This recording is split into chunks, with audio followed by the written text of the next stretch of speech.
우리는 하나님이 만들어 놓은 세상에서 살고 있습니다. 그렇다면 하나님이 목적하신 바가 있을 것이고 그 목적하신 대로 사는 것이 인간이 살아가는 바른 길일 것입니다. 오늘 여기 요한계시록은 모든 성도들에게 두려움의 대상인 동시에 가장 많은 호기심을 불러일으키는 성경이기도 합니다. 그럼에도 불구하고 교회 현장에서는 가장 많이 기피되고 제대로 가르쳐지지 않는 성경이기도 합니다. 그렇다고 우리가 흔히 생각하는 것처럼 요한계시록은 도무지 풀 수 없는 수수께끼로 둘러싸여 어렵기만 한 책은 아니라는 것입니다.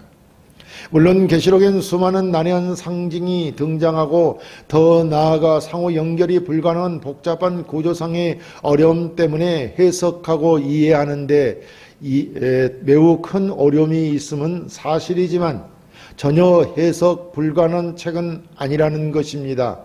왜냐하면 3절에 분명히 말씀합니다.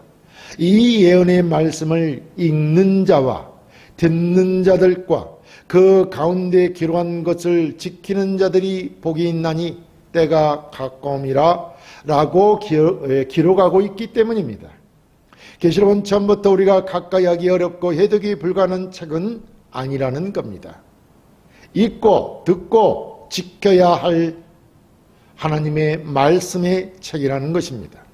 왜냐하면 우리가 읽고 듣고 지키도록 하기 위해서 기록된 책이고 이 예언의 말씀들은 반드시 이루어진다고 성경이 분명히 밝히고 있기 때문입니다. 그리고 이 계시록에 기록된 예언의 말씀은 반드시 장래에 이루어질 일들입니다. 우리 모든 성도들은 이 모든 일들이 장래에 언젠가는 반드시 이루어질 것을 두 눈으로 목도하게 될 것입니다. 그럼 하나님이 주시는 이 예언의 말씀이 어떻게 성도들에게 복이 되는지 함께 은혜 나누기를 원합니다. 성도가 반드시 받는 복은 첫째, 예수 그리스도의 계시로 받는 복입니다. 본문 1절에 예수 그리스도의 계시라, 이런 하나님이 그에게 주사 반드시 속히 일어날 일들을 그 종들에게 보이시려고 그 천사를 그 종 요한에게 보내어 알게 하신 것이라고 하였습니다. 여기서 예수 그리스도의 계시라고 하는 것은 장차 예수 그리스도께서 이루실 일들에 대한 계시라는 것입니다. 사도 요한은 로마 정부가 기독교를 박해할 때에 에베소 교회를 목회하다가 밤모섬으로 유배를 갔습니다. 그런데 그에게 어느 주일날에 밤모섬에서 기도하는 중에 하늘이 열리면서 이 예수 그리스도의 계시를 받게 되었습니다. 예수로 말미암아 구원을 얻은 우리가 장래에 반드시 일어날 일들로 예수 그리스도에 대한 계시를 받는다는 것은 큰 축복이 아닐 수 없습니다. 왜냐하면 그리스도께서 우리 성도들을 구원하시고 그것으로 끝이 아니라 장래에 일어날 일들까지 미리 알려주셔서 장래를 믿음으로 준비케 하시기 때문입니다. 지금도 성령 하나님께서 우리와 함께 하시며 이렇게 우리 앞에 펼쳐질 장래의 일들을 준비케 하시며 함께하고 계시다는 것입니다. 그래서 계시라고 하는 것은 감추인 것을 드러내는 보이게 하는 것을 말하는데, 감추인 것을 드러내서 보이게 한다는 것이 계시라는 것입니다. 그런데 여기서 그리스도의 계시라고 하셨으니 하나님께서 뜻하신 바들을 그리스도를 통해 드러내신다는 것을 말하고 있는 것입니다. 사실 하나님은 영이시고 신비로운 분이시기 때문에 자신을 스스로 드러내지 않았다면 우리는 도무지 하나님을 알 수 없었을 것입니다. 하나님이 자신을 계시하지 않았다면 우리가 믿는 기독교도 존재하지 않았을 것입니다. 그러나 다행스럽게도 하나님께서 우리 인간을 사랑하셔서 당신의 그의 아들 예수 그리스도를 통해 계시하셨다고 말하고 있습니다. 먼저 사도 바울은 말세의 심판 때에 하나님의 진노가 하나님을 믿지 않는 자, 즉 불의한 자들에게 하늘로부터 나타나는데 그때 핑계될 수 없다고 하였습니다. 왜냐하면 창세로부터 그의 보이지 아니하는 것들, 곧 하나님의 영원하신 능력과 신성이 그 만드신 만물에 분명히 보여 알게 하셨기 때문에 하나님을 모른다고 믿지 않는 것은 핑계일 뿐이라는 것입니다. 지금 우리 믿는 자들이 알고자 하는 것은 하나님께서 그의 아들을 보내 구원하시고 그것으로 끝나는 것이 아니라 우리를 끝까지 지키시고 인도하셔서 하나님 나라에까지 당도하게 하실 것이고 그곳에서 하나님 앞에 하나님을 영광을 찬송하게 될 것입니다. 이렇게 되어질 일들을 우리에게 알리시고자 하셨다는 것입니다. 이것을 우리 믿는 자들이 알게 하시려고 요한을 통해 예수 그리스도의 계시를 주신 것입니다. 우리는 현실적으로 믿음 생활을 하는데 여러 가지 어려움과 두려움을 갖고 있습니다. 그것은 우리 믿음의 결과 어떠한 일들이 일어날지 모르기 때문에 그렇습니다. 우리는 사실 우리 미래에 대한 한 치 앞도 알 수 없습니다. 무슨 일이, 불의의 사고가 아니면 어떤 일들이 일어날지 우리는 알 수 없다는 것입니다. 그래서 하나님께서는 예수 그리스도를 통해 앞으로 반드시 일어날 일들을 요한에게 보이시고 우리에게 알게 하신 것입니다. 그래서 이것이 요한의 계시가 아니라 그리스도의 계시라고 하는 것입니다. 사도 요한은 단지 하나님의 뜻에 따라 이루어지실 일들, 즉 그리스도의 계시를 천사로부터 받아 기록한 것뿐이지 요한이 할 일들의 계시는 아닌 것입니다. 그렇다면 이 계시록에 기록된 장차 있을 계시의 주체는 바로 그리스도라고 하는 것이 아니겠습니까? 하나님은 장차 그리스도를 통해서 이루어 가실 일들을 우리에게 알리지 않았는데 이제 그리스도께서 장차 이루어 가실 구체적인 일들을 사도 요한을 통해 근심과 환난에 처해 힘들어 고통하는 성도들에게 밝혀주고 있는 것입니다. 이것은 현재 이 세상에서 환난을 당하는 성도들에게 힘을 주시고 소망을 주시고 모든 일들을 참고 견디어 믿음으로 승리자가 되게 하시기 위해서 우리 성도들에게 밝혀주고 있다 할 것입니다. 그리고 그 계시는 그리스도께서 장차 이루어 가실 일들로 반드시 속히 일어날 일들인 것입니다. 많은 분들이 여기 속히라는 시간적인 개념으로 이해함으로 인해서 많은 오해들이 있어 왔습니다. 그 오해들은 바로 예수 그리스도의 재림이 속히 일어날 것으로 생각했는데 계속하여 예수 그리스도의 재림이 지연되자 많은 억지 주장들이 있어 왔다는 것입니다. 그러나 이 문장에서는 반드시 속히 일어날 일, 다시 말하면 예수 그리스도께서 하실 일에 초점이 맞추어져 있는 것입니다.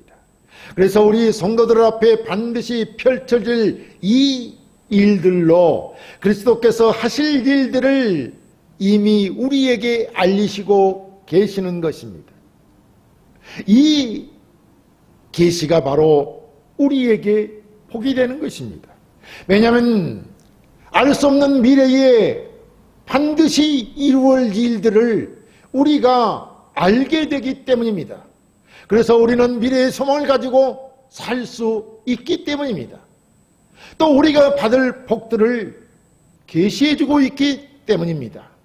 그래서 성도는 반드시 이 복을 받을 것입니다.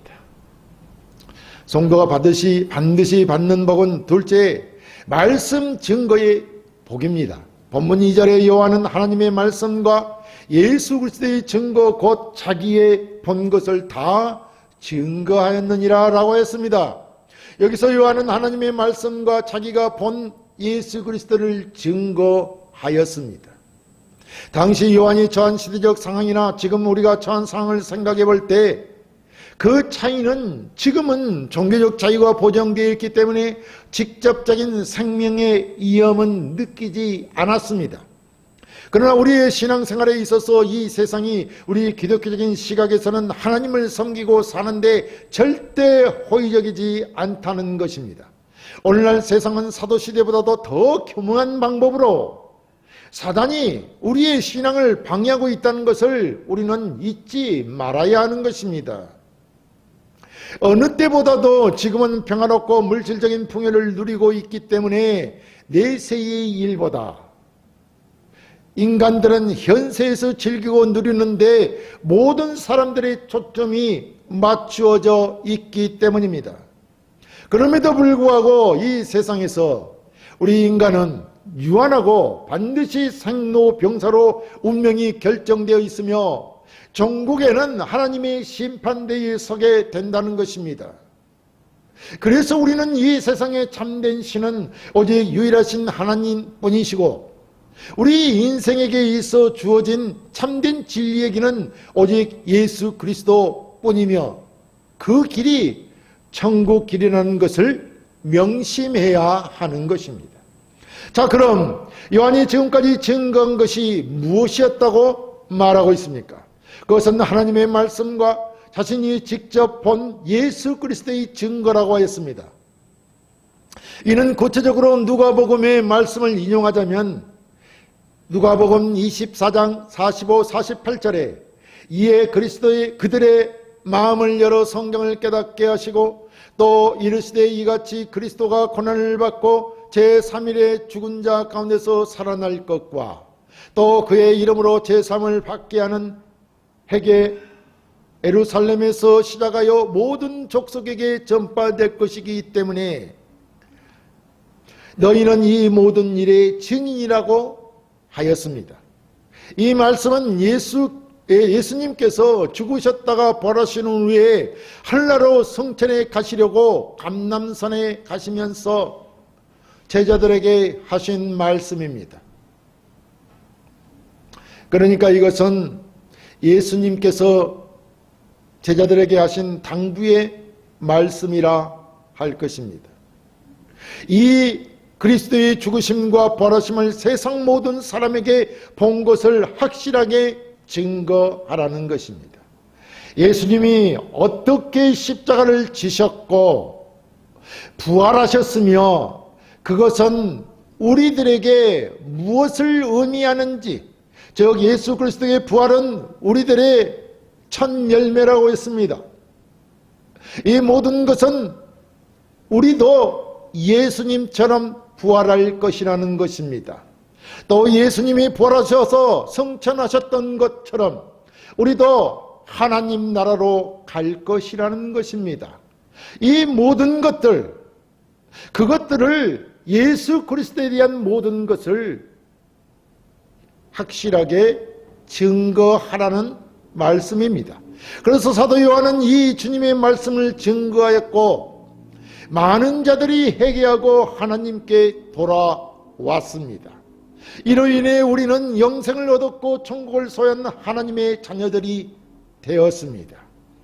그 자녀들에게 장차 이루어질 일들로 그리스도의 죽으심과 부활하시어 구원하시고 영생을 주신 일과 모든 성도들을 위해 재림하시고 하늘나라가 준비되어 있음을 증거하였던 것입니다. 이는 우리 인간이 죄인으로서 하나님의 심판을 받아야 하는데 복음 증거로 영생을 얻었고 하나님의 자녀로서의 천국을 소유한 자로 살게 하셨으니 우리에게 엄청난 복이 아닐 수 없는 것입니다. 그런데 여전히 이 세상에서의 현실은 참담하고 환난과 고난의 연속입니다. 우리 성도들은 반드시 천국에서 하나님 앞에 나아가 그의 영광을 찬미하며 영생망락을 누릴 것인데, 이 세상의 현실은 여전히 힘들고 고달프며 심한 박해와 질병과 환난이 있다는 것입니다. 그래서 하나님께서는 요한에게 반드시 속히 이루어질 일들을 보여주어 장차 성도들 앞에 펼쳐질 일들까지 알려주고 있는 것입니다. 이 장래에 펼쳐질 일들을 속히 알고 이 세상에서 여러 어려움과 환난들을 능히 믿음으로 승리하라는 것입니다. 그래서 알려주고 있는 것이 아닙니까? 우리가 이렇게 성도로서 하나님의 말씀과 그리스도의 증거로 현실의 여러 어려움과 난관이 있는데, 이는 장차 우리 믿는 자들이 얻을 영광과는 비교가 되지 않는다는 것입니다. 하나님의 말씀인 성경은 반드시 우리에게 하나님의 심판이 있음을 경고하고 있고, 하나님 나라에서 하나님께 경배하게 되는 그의 자녀가 된 자들이 반드시 받을 복을 말씀하고 있는 것입니다. 성도가 반드시 받는 복은 셋째, 말씀을 믿음으로 지키는 자의 복입니다.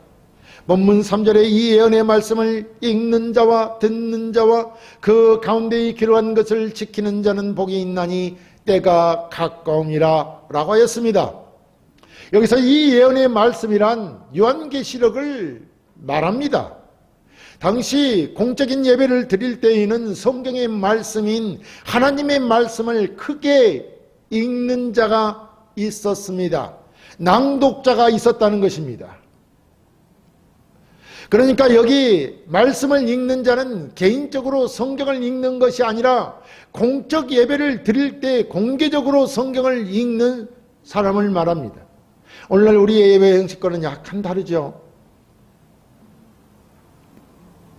그리고 공적인 예배에서 크게 성경을 읽을 때 예배에 참석한 모든 사람들은 그 말씀을 경청하는 자가 바로 듣는 자입니다. 당신은 두루마리 성경으로 성경이 귀할 때입니다. 그래서 오늘날처럼 개인이 소유할 수 있는 형편이 못 되었습니다. 그래서 공적 예배 때만 성경의 말씀을 성도들은 들을 수 있었던 것입니다. 이렇게 공적 예배를 통해 하나님의 말씀이 선포되면 그 말씀을 듣고 그 말씀 가운데 기록된 것들을 지키는 자에게 복이 있다고 말씀하고 있는 것입니다. 사실 당시에 요한은 그리스도의 계시를 받아 그것을 써서 7교회에 보냈습니다. 이것은 요한의 사적인 편지가 아닙니다. 이 편지는 그리스도의 가르침과 그 계시를 그리스도에게 주신 하나님의 뜻과 말씀을 담고 있는 것입니다. 그렇기 때문에 요한이 쓴 편지라 할지라도 그것은 하나님의 말씀으로서 권위를 가지고 있는 것입니다. 하나님의 말씀이기 때문에 한 글자도 헛된 것이 없으며 그대로 반드시 속히 일어날 일들인 것입니다. 그렇기 때문에 반드시 이루어질 말씀임을 알기 때문에 성도는 그 말씀을 듣고 그 말씀대로 지켜 행해야 하는 것입니다. 그러므로 주님이 재림하실 때 그때 하나님의 심판에서 하나님의 자녀로 인정받고 하나님 나라에서 하나님을 예배하며 찬양하는 영광을 얻게 될 것입니다. 이것이 바로 하나님의 말씀을 읽는 자와 듣는 자, 그리고 그 기록된 말씀을 지키는 성도들에게 복이 있다는 것입니다. 그런데 여기 때가 가까움이라고 하였습니다. 한때 사람들은 이 세상의 종말이 언제 올 것인가에 관심을 가졌습니다. 그러나 성경은 종말의 때는 하나님만이 아신다고 했습니다. 중요한 것은 반드시 유일하신 참 하나님의 심판이 있다는 것이고, 우리에게 허락된 시간은 이 세상에서 사는 날 동안입니다. 우리가 이 땅에서 사는 날은 속히 지나갑니다. 그렇기 때문에 때가 속히 오는 것입니다. 그러므로 때는 금방 우리에게 찾아온다 이 말입니다. 그리고 그 심판의 주관자는 우리를 구원하신 예수 그리스도라는 것이며 심판의 기준은 하나님의 말씀이라고 했습니다. 우리가 하나님의 말씀대로, 하나님의 뜻대로, 하나님이 주신 계명대로 행했느냐 하지 않았느냐 하는 것이 심판의 기준입니다. 그러므로 우리에게 중요한 것은 하나님의 말씀과 예수 그리스도의 증거를 믿고 의지하며 신앙으로 이루어가야 하는 진실된 신앙의 행위가 더 중요하다 할 것입니다. 왜냐하면 하나님은 그 깊으신 뜻을 향하여 반드시 이루실 것이기 때문입니다. 우리가 분명히 해야 하는 것은 여기에 계시록에 기록된 말씀들이 하나님의 말씀이고 그리스도의 증거로서 장차 반드시 일어날 일들이기 때문에 확신을 가지고 믿고 신앙해야 하는 것입니다. 우리가 이 땅에서 신앙생활하다가 우물쭈물하다 보면 우리는 이 땅에 하직하는 날이 금세 돌아옵니다. 우리의 삶은, 우리의 수명은 경점과 같다고 말하고 있지 않습니까? 금방 돌아온다는 것입니다. 때가 가깝다는 것입니다. 우리는 그러기 때문에 예수 그리스도의 계시를 따라 반드시 일어날 일들을 확신하고 믿고 신뢰하며 이 땅의 모든 어려움과 고난과 난관들을 극복해 나가야 할 것입니다. 이것이 성도들에게 하나님의 복이 넘친다고 말하고 있는 것입니다. 우리는 지금 모든 것이 불확실하고 상대적인 이 시대를 살아가고 있습니다. 그러나 이 시대를 살아가는 우리에게도 영원히 변치 않는 절대적으로 확실한 것이 바로 살아있는 하나님의 말씀입니다. 이 말씀을 듣고 읽고 듣고 지킬 수 있는 것이 그러기 때문에 복인 것입니다. 왜냐하면 이 말씀은 반드시 이루어질 말씀이고 이 말씀을 통하여 우리가 복을 받는다는 것이 확실하기 때문입니다. 자, 이 하나님의 말씀, 기록된 예언의 말씀을 지켜 행함으로 우리의 하나님의 심판을 면하고 하나님 나라에서 하나님 앞에 그의 영광을 찬양하는 자로서 영원한 복을 누리게 될 것입니다. 사랑하는 성도 여러분, 이 계시록의 말씀은 예수 그리스도의 계시입니다. 이 종말의 시대에 우리가 믿고 의지할 만한 것은 진실하고 정확한 하나님의 말씀이며 그 그리스도의 계시의 증거입니다. 그리고 이 그리스도의 계시는 반드시 속히 일어날 일들입니다. 그리고 이 계시록에 기록된 하나님의 말씀은 반드시 그리스도께서 사단과 모든 악한 자들을 그 발 아래에 꿇게 하시고 승리한다는 것입니다. 그 참된 최후 승리에 대한 확신이 바로 요한이 말하고자 한 예수 그리스도의 계시요 하나님의 말씀입니다. 그러므로 우리는 구원 얻은 하나님의 자녀로서 반드시 그리스도와 함께 승리하여 천국에서 만국을 다스리며 영생명락을 누리게 된다는 것을 기억하고 하나님이 주시는 은혜의 말씀으로 이 어렵고 힘든 세상들을 능히 이기시고 승리하는 복을 받으시기를 주의 이름으로 축원합니다.